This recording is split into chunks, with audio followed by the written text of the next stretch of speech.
Hello, everyone. Uh-oh. Great to be here. Thank you, Chisholm. Hi, everyone. I'm Ronna Ambrose, Deputy Chair at TD Securities, and we're really proud to sponsor this lunch today. I know we're all really looking forward to hearing from my friend, the Honourable Pierre Poilievre, Leader of His Majesty's Loyal Opposition and Leader of the Conservative Party of Canada. Pierre grew up in Alberta, or as I like to call it, the land of the free. As the adopted son of two school teachers, he lives in Ottawa with his incredibly beautiful and talented wife, Anna, and their children, Valentina and Cruz. And if you haven't seen the cuteness about these two, you need to get on his Instagram. As a member of Parliament and minister, he helped our previous Conservative government cut taxes, how novel, balance budgets, very novel, and deliver affordable homes and crack down on crime and corruption. That was a time here in Canada when we truly had a free enterprise government. And ever since then, we have been sadly in an economic decline. As Vice Chair of the Commons Finance Committee, Pierre was the first major voice in Parliament to warn that massive money printing deficits would lead to inflation. And it was actually Mark Carney at the time wrongly predicted that prices would go down. And rarely do opposition leaders set the national policy agenda, but that's what Pierre has done. He has led the charge to scrap the carbon tax. He has fought for tougher laws against dangerous criminals, banning free drugs, and making the case to unlock our resources.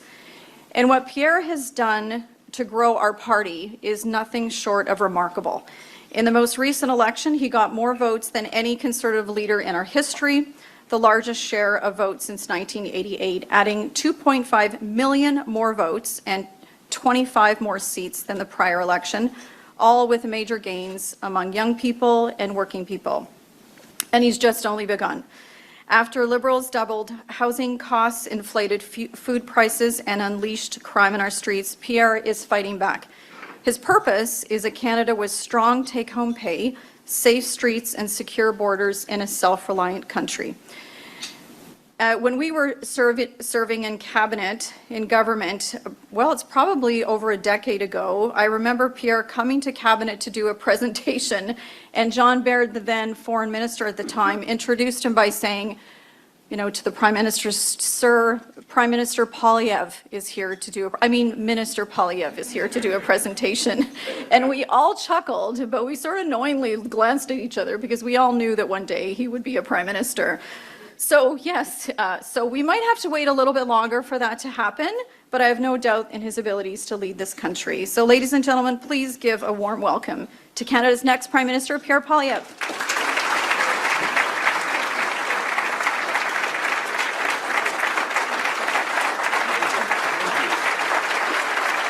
Thank you very much.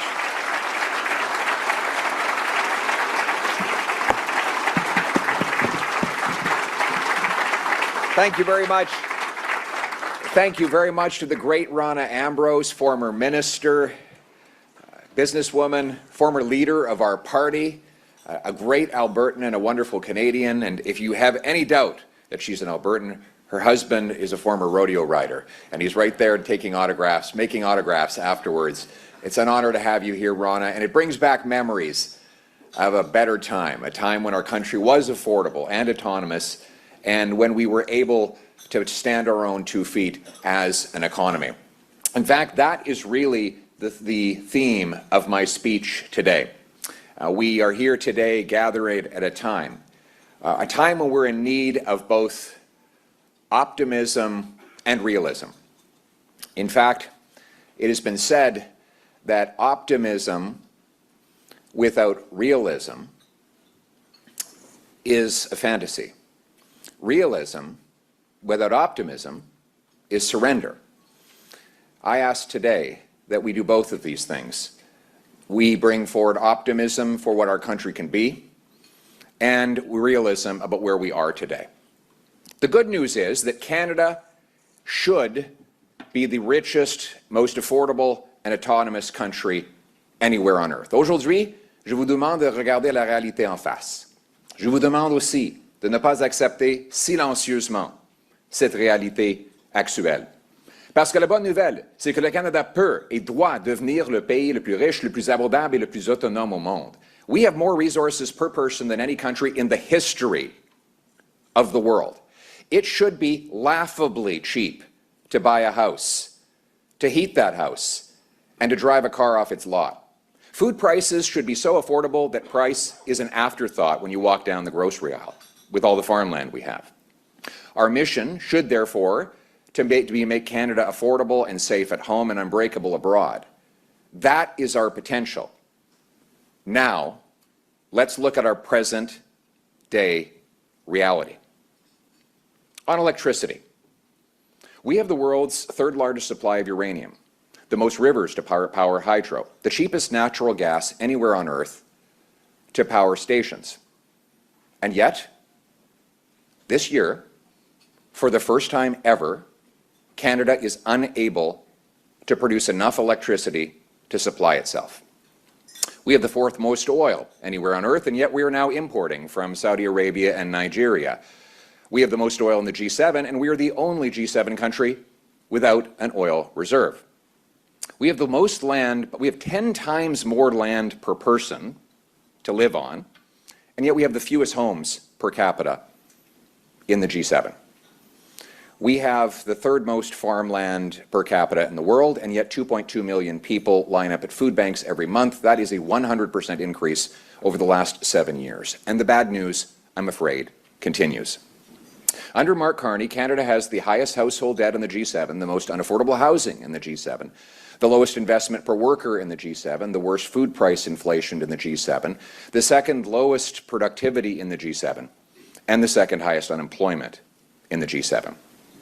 An outflow of $500 billion of investment has left our country under the Liberals for the United States. Twice as much investment has left Canada in the last 10 years than has returned, according to an RBC report released just 2 days ago.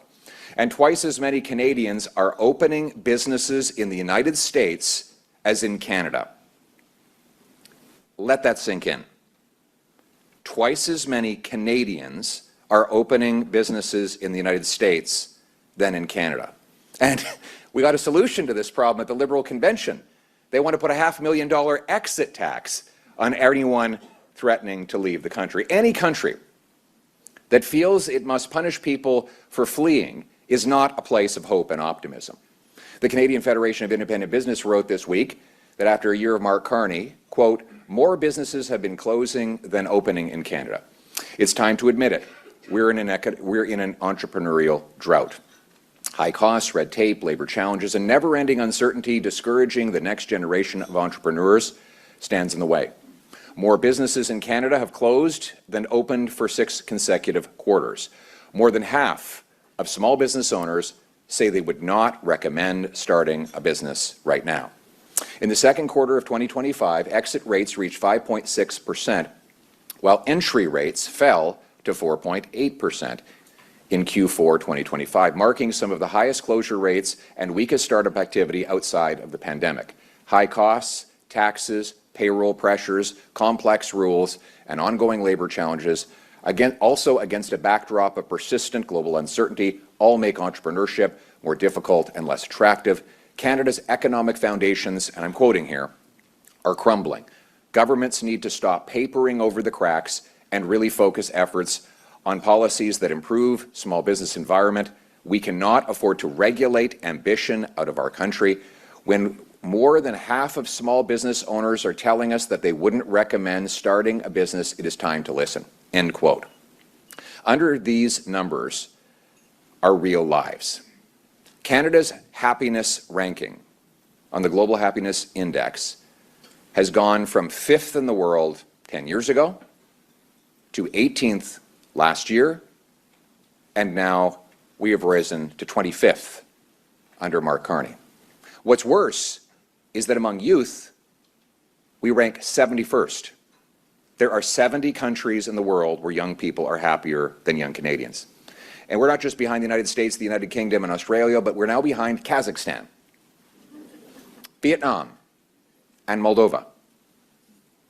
Young people in Kazakhstan are happier than young people in Canada. Something bad is happening here, and it's only getting worse. Now, we can take the comforting tranquilizer of blaming global factors for these problems. But all the other countries that we're falling behind face those same factors. They all faced tariffs, they faced COVID, wars in Ukraine and Iran. Why is it that we're doing so much worse than all those other countries? Why is it that our economy is crumbling only here under this Liberal government? Now, it's also a comforting illusion to say that these are the problems created by the earlier Liberal government, but that they've learned and changed. That's what Mr. Carney promised in the last election. He promised that he would backtrack on everything he had said and written for 10 years and everything that his party had done in the previous decade. So what has changed? Really? Strip away the adjustments for style, image, ignore the speeches and the promises. What has really changed? If you asked a neutral and objective AI bot to go into all of the policies on the books of the Government of Canada, what would you find has actually changed in the last year? Deficits and spending are both higher, a lot higher. Taxes, they're about the same. Laws passed by Trudeau to block resource development and free criminals, all of them are still on the books. Those are the facts. Everything else is an illusion. Speaking of illusions, let us go through Mr. Carney's words and promises one by one. He promised to spend less and invest more. He's since doubled the deficit. He's increased federal spending by 7% above levels he inherited from Trudeau. Outside of COVID, government spending is, as a share of GDP, higher than it's been since 1996, and the deficit is the biggest in our country's history. He has stacked $90 billion of net new spending above and beyond the spending Trudeau had already budgeted. This is net of promised savings, most of which are not yet realized. And by the way, 2/3 of the new spending is on operations, not the famous capital expenditure we were promised. There's been no tax reform other than to change the name of the carbon tax to the Clean Fuel Standard. Mark Carney promised to cut red tape and remove barriers. He's not removed a single Trudeau-era anti-development law, but he has stacked new laws on top of old ones. He's not removed a single government department, agency, or crown corporation, but he's created 12 new ones. He solemnly promised that because we are in an existential crisis, we would need it to move at speeds not seen in generations at an unimaginable scale. So last June, I instructed our parliamentary team to help him pass in 5 days unprecedented legal powers to fast-track new projects. Get them going immediately. There's no time to waste. How many projects has he approved since June with those new powers? 0. Not one. Not one single new major project, not one oil pipeline, not one port, nothing. And speaking of pipelines, that great symbol of our national sovereignty, after a year of Mark Carney's unprecedented speeds, the proposed pipeline to the Pacific has no permit, no route, no proponent, no timeline to start or to finish. In fact, the only company that could conceivably build it, Enbridge, one of our sponsors today, has said that Liberal laws and taxes that Mr. Carney has kept in place make it impossible to produce enough oil to put in that prospective pipeline. And Mr. Carney says he will never approve the pipeline unless Alberta builds a $20 billion carbon capture and storage project, a project that has never been done anywhere in the world and that, based on the most rosy scenarios, will lose money forever after $20 billion of expenditures to build it, if it can ever be built at all. By the way, there's no proponents to build that either. The only thing we're seeing here is an illusion. And the only thing real is the cost. Then there's the famous Davos speech about the need for a middle power alliance. While it had many crowd-pleasing lines in it, the rhetoric was short of details. What has it amounted to in reality? Middle powers. It's been a year. Mr. Carney has not negotiated a single new free trade agreement anywhere in the world in the last year. There have been dozens of unenforceable MOUs that say in the text they have no legal weight, but there has not been a single new trade agreement of any kind. The rhetoric simply doesn't match the results, and illusions are not reality. Lofty summit speeches, meaningless MOUs, symbolic signing ceremonies do not pay your mortgage, gas your tank, or fill your grocery cart here at home. They do not grow the economy, make us unbreakable abroad. So what is really going on here? How can Mark Carney talk such a big game abroad while doing so little to fix the real problems here at home? And why does it feel so much like it's all announcements and statements rather than results? At the most basic level, Mr. Carney is and always has been a big government liberal. He believes in the same top-down government-run economy that concentrates money and power in the hands of a small group of political authorities for the benefit of corporate insiders like him. The theory they have, it's trickle-down economics, is that a group of credentialed central planners can spend your money, take from one industry and give to another, and decide who gets what. It's the same liberal approach that doubled our debt and drove up the cost of living over the last decade. Nothing has changed. And the problem is that when politicians decide who gets what, those with the most power end up getting it all, and everyone else gets the bill. The well-lobbied for corporate insiders fill their pockets with tens of billions of dollars of projects that go over budget, over schedule, and often belly up. Governments block competitors from taking on political favorites, and they redirect resources from money-making businesses to money-losing businesses. Take the Alto Rail project as the worst example. It's a project whose proponents say it will cost $90 billion to build, $8,000 per family in Canada, after which it will continue losing $1 billion a year forever. All of this, by the way, not to take cars off roads, but to take passengers out of airplanes. So we're going to take people out of a faster money-making mode of transportation to put them in a slower and money-losing mode of transportation. According to McGill University, that project will never make money and will never be able to pay back the original governmental investment. Furthermore, if you look at the real result, it will be that insiders will get the contracts and the lobbying benefits. The project will not even be completed for the next 12 years, during which time Canadians will pay taxes for consultants and insiders to receive more and more.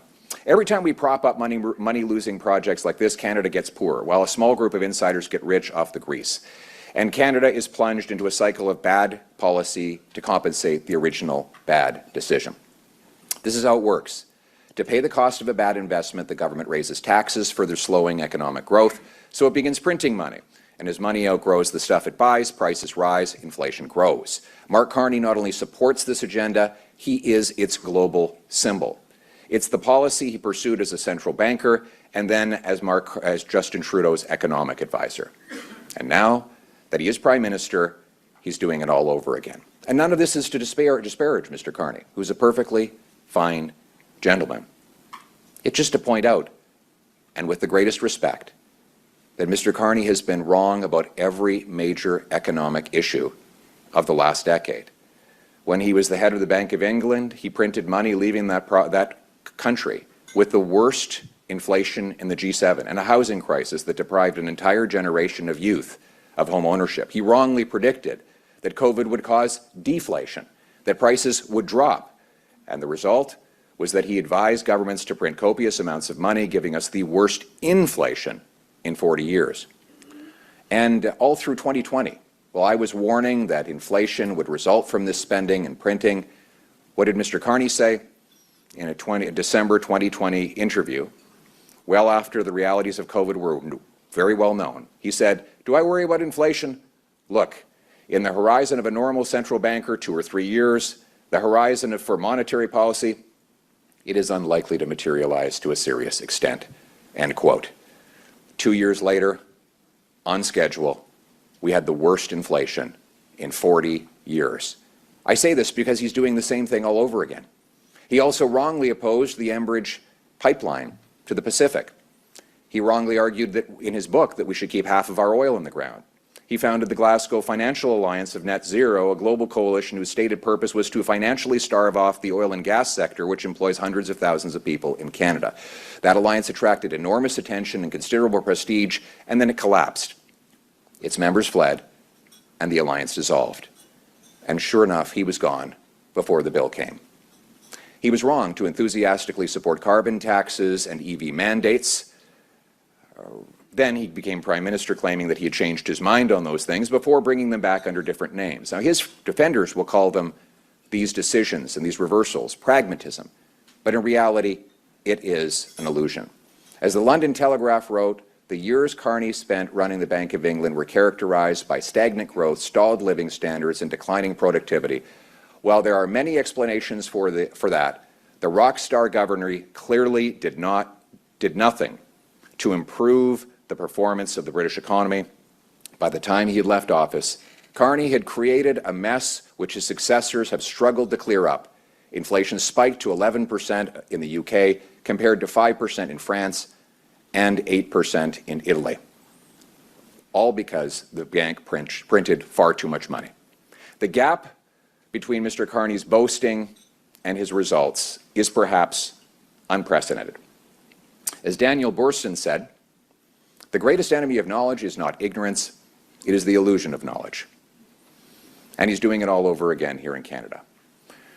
What all Mr. Carney's policies have in common is that they drive costs up and wages down for the working class people, and they drive wealth into the hands of a small group of well-connected political elites through subsidies, grants, and other payouts.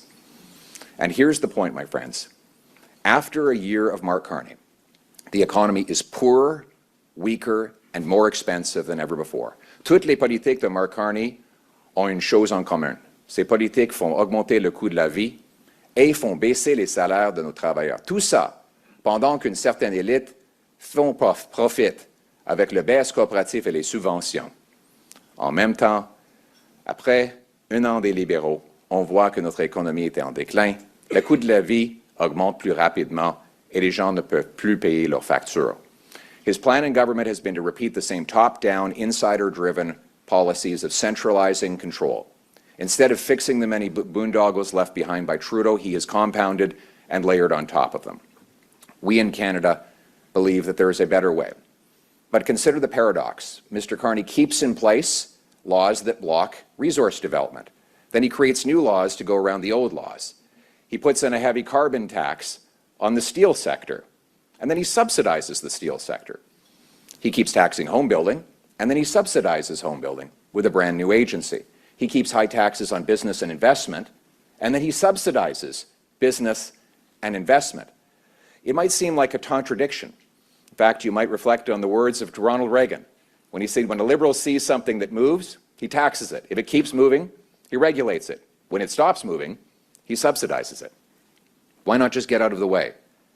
Ultimately, that would mean no role for the government and the people in power, no need to bow before Caesar, sign another application form, or get in line for approval. What we need is leadership with the humility to get out of the way of government, get out of the way of economic activity and prosperity.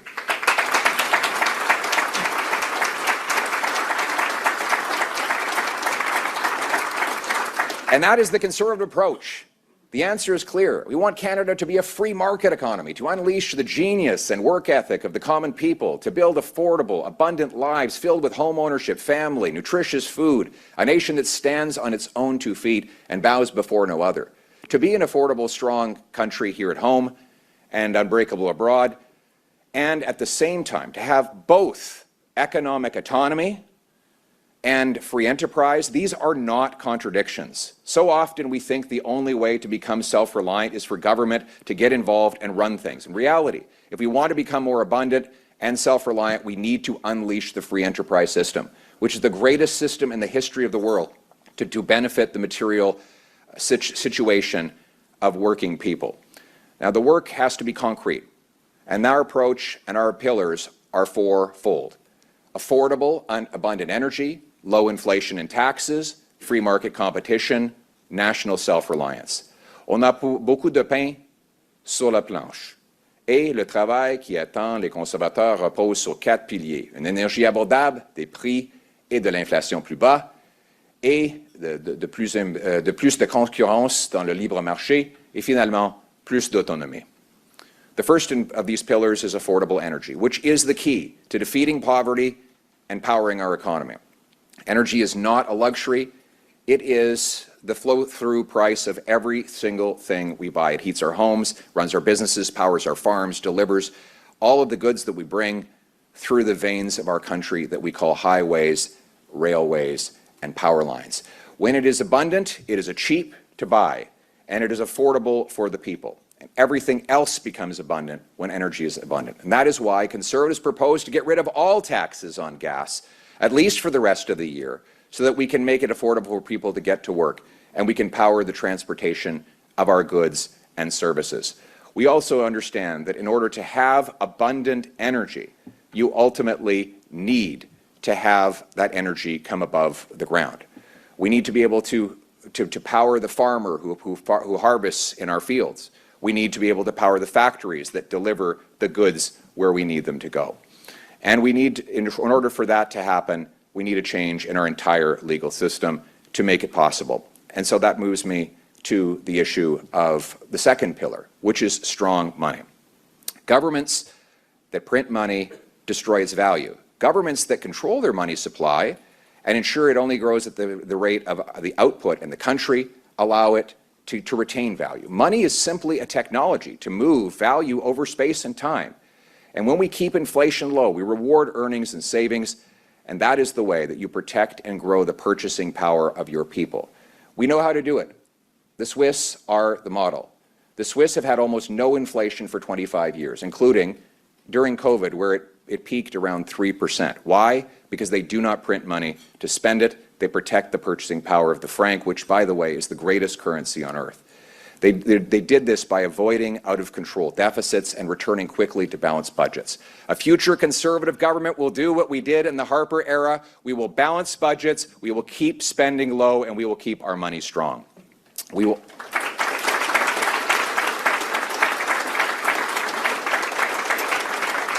cut back the $26 billion spent on consultants. We will cut back foreign aid, corporate welfare, handouts to false refugees. We'll get rid of the Alto Rail projects and similar other projects and bring in a dollar-for-dollar law that requires we find $1 of savings for every new dollar of spending.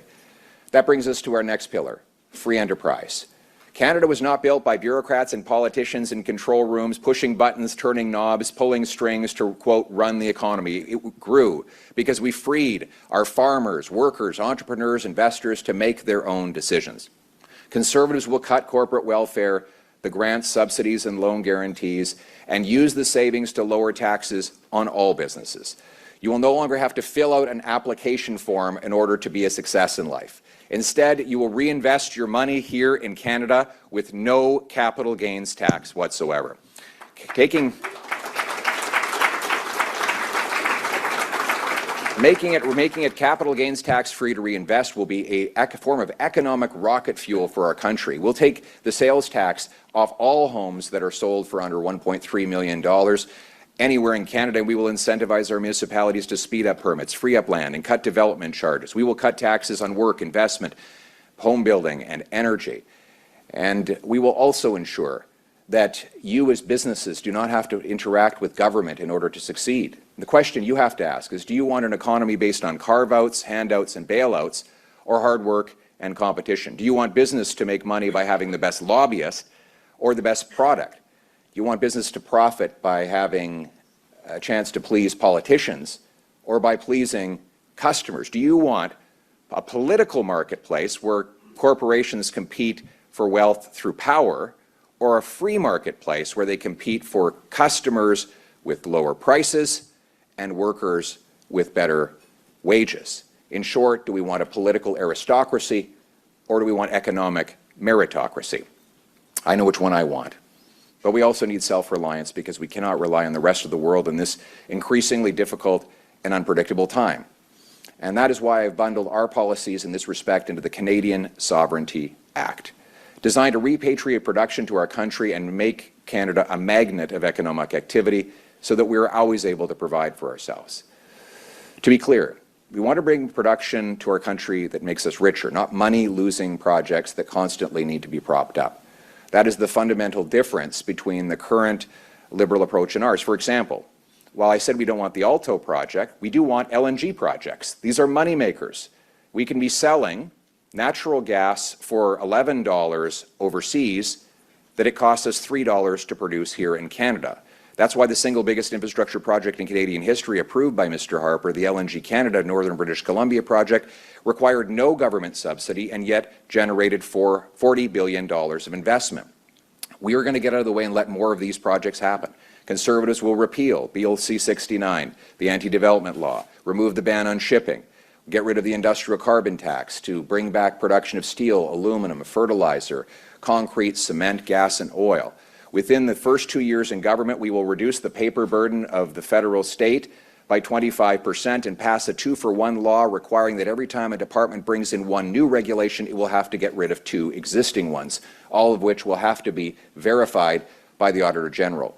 We'll go from having the second slowest building permits in the OECD to the fastest. We'll approve mines in 6 months, not 18 years. We'll have one project, one approval as a rule, as we did in the Harper era, allowing us to approve with a one-page document 23,500 projects from concept to completion in under 2 years without a single environmental problem. My friends, it can be done if we allow government to get out of the way and allow builders to build. We will aim to approve roughly a dozen wildly profitable LNG projects, and not just will we produce it, we will make sure we have strategic control over it. I will initiate a plan for a strategic energy and mineral reserve where our energy and our minerals that are necessary for warfare and security will be stored at key locations across our country and kept on reserve for the time when they are most needed. Imagine, for example, if we had 200 million barrels of oil in storage when the prices spiked after the closing of the Strait of Hormuz. We could profit while reducing global prices and increasing our diplomatic leverage around the world. We have 10 of the 12 NATO-defined critical minerals, some of the most important to wage a war. We should be using this, by the way, as leverage with the United States of America. They understand that they need these minerals, and many of which they do not have them. If we had them on reserve and made an agreement to guarantee their supply in the event of a global crisis to those countries that give us tariff-free access, all of a sudden we would have massive power in the forthcoming renewal and negotiations of CUSMA. And that is how we're going to get through these negotiations properly, by building up our leverage and converting it into our objectives, which should be clear: a tariff-free trade agreement with the United States of America, the biggest market anywhere on Earth. We need to end the tariffs. Yes, we do.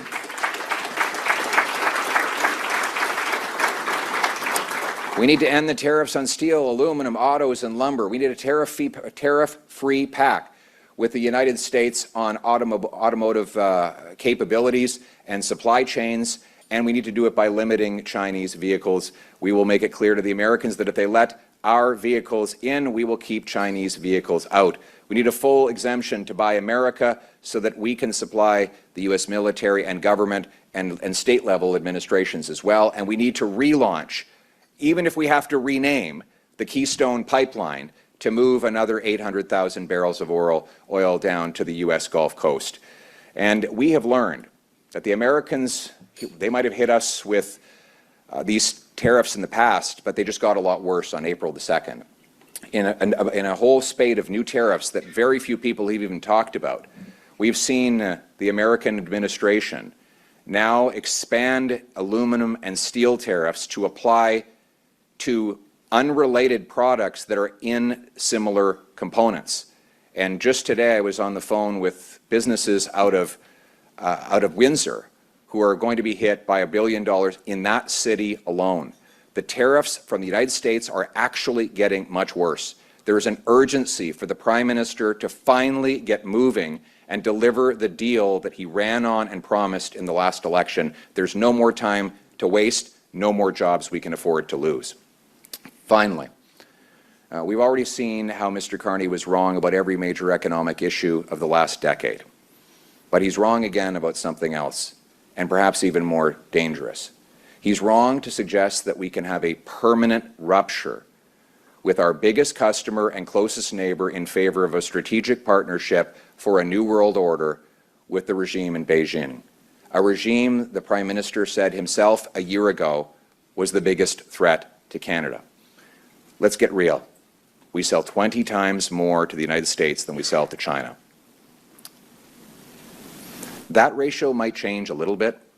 It might moderate, but at a fundamental level, they will always be our biggest customer. We need a tariff-free deal. We need to get these obstacles out of the way. And removing obstacles is really the theme of the speech, unleashing our potential. Antoine de Saint-Exupéry said that perfection is not achieved when there's nothing left to add, but when there's nothing left to remove. And when we remove the obstacles, burdens, and entanglements of the last 11 years of Liberal government, we will add so much more to our economy. We will liberate the energy and brilliance of our workers, entrepreneurs, inventors, and creators. When they are free to exchange, build, invest, undertake, they will make themselves and all of us richer. There is a Canada that lives in the heart of every man and woman who has ever arrived at the shores with nothing but calloused hands and unbreakable will. A Canada that lives in the memory of every family that cleared a field, dug a well, or built a business from the ground up. Not because someone in Ottawa told them to do it, not because the government paid them to do it, but because they were free to do it. That Canada is not just a memory, it is a promise. Imagine, if you will, a Canada like that, a Canada that is in our reach, a land where young tradesmen and women can afford the homes they build, where a mother can fill her grocery cart without choosing to forego her rent, where a family that has worked and saved can breathe freely, not gasping beneath the weight of tax upon tax upon tax, where an entrepreneur can wake up in the morning with an idea and by nightfall get it off the ground, where our reserves in oil and gas, our forest timber, and veins of mineral wealth flow not into the coffers of foreign governments because we have tied our own hands, but into the prosperity of Canadians and our people because we have unshackled them. There are no limits to our potential, my friends. When Canadians are free to achieve their dreams, we will be a nation that fulfills our destiny. That Canada, affordable, autonomous, and bursting with opportunity, is the Canada that we must build. We must be realistic and optimistic, because while a realist counts the odds, an optimist changes them. Let's do both. Thank you.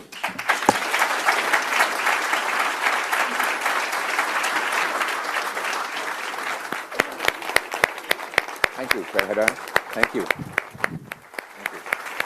Thank you. Thank you. Thank you. Thank you.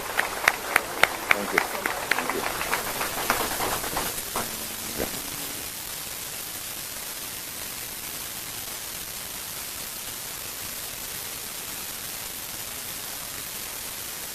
Okay. We'll just go up now? Yeah. Okay. Good to see you, Pierre. Thank you, sir. Are we, we're still live. Thank you so much for being here today, Pierre, at the Canadian Club. It's where leaders do come to speak, so we're so welcome to host you, and where they face some of the most thoughtful, curious, and frankly, well-dressed audiences. Yes, very impressive audience. Very impressive audience. So we'll get into that, and very good luck scheduling you here today. I mean, it's been a busy week. 3 by-elections, a new majority, and global tensions that you mentioned that continue to rise. So we're going to talk a little about policy and removing obstacles that you mentioned, Sure. a little about politics and some of the personal. I'm going to start with some of the personal. Over the last year, you've stepped outside your usual political media circuit and done more long-form interviews, podcasts, international conversations, and conversations where we really got to know you a little bit more. What from those conversations allowed you to say or learn that traditional media didn't? Well, listen, I think that those formats are much more free-flowing.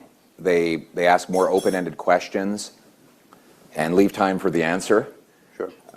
And in some instances, like when I was on the Bartlett show, he asked a lot of personal questions that I really didn't anticipate.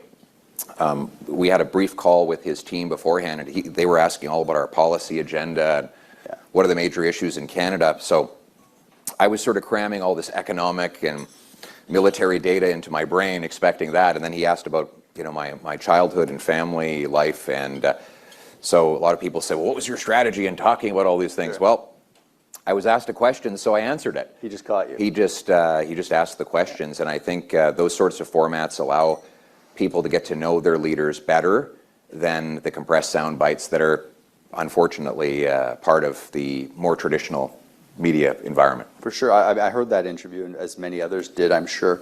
And with Stephen, he really did go beyond the policy into the personal, family, background, upbringing. Yeah. What do you think there's something that's still left when you meet people that they assume about you that's not right? Well, I think people know that I'm a fighter. I don't think they always know what I'm fighting for and why I'm fighting for it. And I think it is related to my upbringing. I was very blessed to live in this country where you can get a great opportunity no matter where you start. And that fundamentally motivates me in everything I do. So sometimes the political pugnacity that you see is a reflection of that I'm frustrated that opportunity has been taken away from other people. So if you have to be known for fighting against something, but also for something. Mm-hmm. And what I'm really fighting for is to make it possible for anybody to do a version of what I was able to do, which is to pursue their dreams and achieve it here in Canada. And that's the country that I want to restore. So it's about that motivation. That's why I do it. And I think the why is the most important question that you should ask. Is not, the what and the how are also necessary, but you have to ask, what is your purpose in all of that? And that is my purpose. Moving just onto policy, conscious of time, thinking about perception and reality and some of the comments that you made, as you look at the numbers and statistics on Canada, it's actually quite troubling right now. Per capita GDP, as we all know, has been declining for a decade. There's a big gap now with the United States, our closest neighbor and ally. Our productivity is only 75% of the United States, and importantly, these trends predate recent global tensions and certainly U.S. tensions, as we know it with Trump. It's so troubling, especially as a young family, to think about where Canada goes from here. So what went wrong and what has to change to turn it around? Well, we have one thing standing in the way, and it's the government. I know that we like to complicate things, but we can look at all these external factors, but why are these factors impacting us more than everyone else? It doesn't make sense that we have the most expensive housing in the G7, even though we have the most land to build on. All those other countries have to contend with tariffs and foreign wars. It doesn't make sense that we have the worst investment levels in the G7. All the other G7 countries are contending with the same global factors. So it might be, as I said in my speech, a comforting tranquilizer to say that there's some faraway cause of the problems caused here at home, but that won't fix it. And frankly, in the last year, Mr. Carney has compounded every single one of these problems. The government is bigger. It is spending far more money. Mr. Carney doesn't look like someone who would spend more than Justin Trudeau, but he is. He's spending vastly more than Trudeau. His government is much bigger and more intrusive. He's got more bureaucracy than he inherited, and he continues to block the essential industries of our country. So if we can get the government off the back and out of the way, we can unleash the potential of the Canadian people. The good news is we know what to do. Mm-hmm. The blueprint is there. We just have to do it. Gotcha. How aware do you think Canadians are of the challenge? I mean, you're out meeting with people every day. Well, they're living it. Right. I think that some people have been hit harder than others, but no matter where you go, young people can't afford a place to live. Increasingly, seniors are forced to choose between heating their homes and paying their rent. We see now so many people who have to go to food banks because they can't afford their incredible cost of food. And folks tell me that every day. And the good news is that we can restore affordability to this country. That's got to be our single most practical priority. Make this a country where people can afford to live and have good lives again. After Monday, the government now has a clear majority and control of its agenda. What excuses are gone now, and what should Canadians expect to actually see delivered in the next year? Well, I would argue they never really had any excuses for the last year. I think I saw a headline, Mr. Carney said, it's time to get serious. Yeah. I mean, what has he been doing for the last year? Right.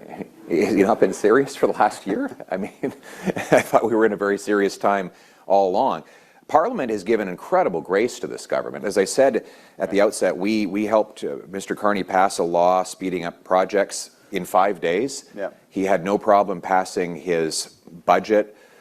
His crime bills, we've been trying to push his, albeit watered down, insufficient crime bills to move faster. So he's the only thing standing in his own way.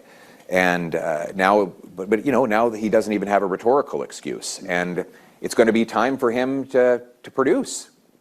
Mr. Carney's been in power now a year. When will groceries be affordable? Right. When will the pipeline be under construction? When will that famous deal with the United States actually happen? By the way, I understand there haven't been negotiations in 5 months. Mm-hmm. What's happening there? Right. I think it's going to be time for him to deliver on all the very lofty promises he made in the last election, and we'll be there to hold him account on all of those things. It's good to hear. The government now is using a lot of language and ideas you've used for years. Affordability, competitiveness, getting things built. I even read an article this morning that was previewing your speech here today, asking who was going to be in the room from the Prime Minister's office to lift a few of your great ideas so that they can next be introduced. So is that a validation of your agenda, or where does it go from here? Because you do generate a ton of great ideas. It's shaping the national discussion as it was introduced, as Rona said, but where does it go from here? Well, I'd love to say that imitation is the highest form of flattery, but unfortunately it's only imitation in words. In reality, he has not implemented any of the ideas that I ran on. Even the things that you might think he has. He didn't get rid of the carbon tax. He brought in a newly named tax. It's a little lower right now, but it will rise to the previous same level, and it applies more broadly. That's the so-called clean fuel standard. He hasn't got rid of the anti-development laws. They introduced some crime laws. Mm-hmm. They haven't passed any of them. Right. They're sitting in the Senate. I said we needed to have balanced budgets and low spending. Spending has gone up quite dramatically. So I agree that Mr. Carney has used a lot of my words, and I thank him for that. I think I thanked him in person for it. But I would like to actually see them implemented. Then I would be very flattered. Well, we'll have to see, I guess, a year from now. I think he did promise more substance, less showboating, I think was the Prime Minister's language. So this in 12 months, we'll invite you back and you can let us So I guess the last 12 months has been about showboating then. Yeah, it feels that way. Okay. Let's finish with a quick lightning round, conscious of time and getting everyone back to the office. Early morning or late night? I'm more of a late night guy. Double or double espresso? Double espresso. More stressful question Actually, period? no, quadruple espresso. Quadruple. Oh, all right. Keeps the energy Is that an going. option? Yeah, I've got 2 kids. Right. So. More stressful question period. By the way, our son is actually making us coffee in the morning now. That's great. It's like a little butler. Incredible kid, yeah. Well, most days I'm his butler, but he's doing that. Sorry. Need to have more. Yeah, that's right. More stressful question period or Toronto traffic? Well, obviously Toronto traffic. Question period is fun. Most overused word in Ottawa right now? Oh, my goodness. You want to give me some hints from the crowd here? Unprecedented. That will catalyze and unprecedented. Who's voting for catalyze? Who's voting for unprecedented? All right, we'll go with unprecedented. One word for Canada's economy today? Can I have a combined adjective, hyphenated? Yeah. Below potential. Okay, and what it should be? It should be the most affordable in the world. And Leafs next year, yes or no? That's an easy one. I think you know the answer to that. All the Leafs fans here. So, well, look, I know we're tight on time. Thank you, Pierre. That was great. I think we got more direct answers in this 10 minutes or so than maybe years at question period. So, Pierre, thank you for that. Or we can fix that. We just needed someone new answering the question. Right. So, ladies and gentlemen, please join me in thanking Pierre Poilievre. Thank you. And Pierre. Way to go. Thank you. Thank you. Thanks, guys. And appreciate it. On behalf of the Canadian Club, thank you to TD and to Enbridge. Thank you. Thank you. Thanks, everyone. Great. Well done. Thank you.